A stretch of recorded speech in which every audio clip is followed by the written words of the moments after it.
मौलाना अबुल कलाम आजाद के जो पुरखे थे वो बाबर के साथ आक्रांता के रूप में भारत में थे। इनकी पूरी शिक्षा दीक्षा, अबुल कलाम आजाद की सारी शिक्षा दीक्षा ये मदरसों में हुई, कोई फॉर्मल एजुकेशन नहीं। ये जब भारत आए तो भारत में अल बिलाल और अल बिलाग नाम से दो रेडिकल इस्लामी वीकली इन्होंने चालू की। इसके संस्थापक संपादक हैं। हमारे यहाँ पहले शिक्षा मंत्री कौन थे? अबुल कलाम आजाद। हाँ, मौलाना अबुल कलाम आजाद, ये भी उनकी उपाधि है, उनका नाम अलग है।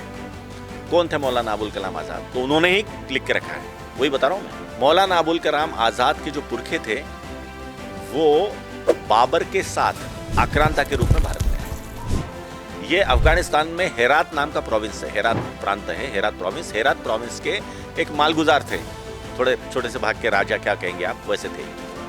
ये बाबर के साथ इनके पुरखे आक्रांता के रूप में भारत में आए। तो वहाँ तो कुछ था नहीं, आज सब कुछ था। तो भारत में सब देखकर तो यहीं बस गए, जैसे बाबर रहा, ये लोग भी यहीं पे बस गए।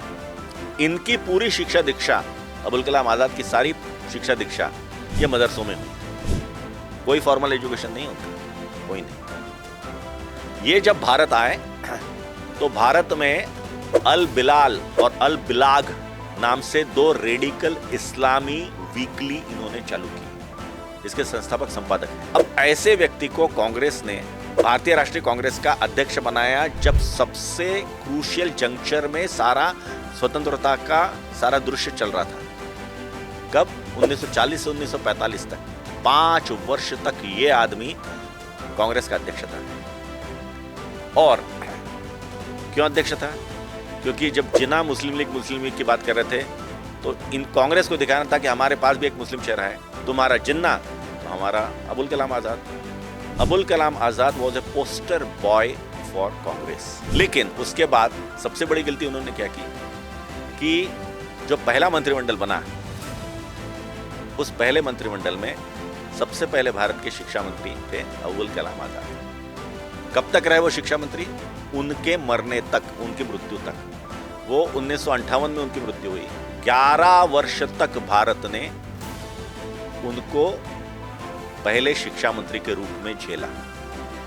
अब राष्ट्र खड़ा करने के लिए सारी जो बातें, जो मैंने जैसे इजराइल का उदाहरण बताया, ये सारे तो शिक्षा मंत्रालय से प्रारंभ होती है। ऐसे शिक्षा मंत्रालय में 11 वर्ष तक ऐसा व्यक्ति बैठेगा जिसकी जड़ें भारत के साथ नहीं है, कट गई है, जिन्होंने भारत की जड़ों को जाना ही नहीं।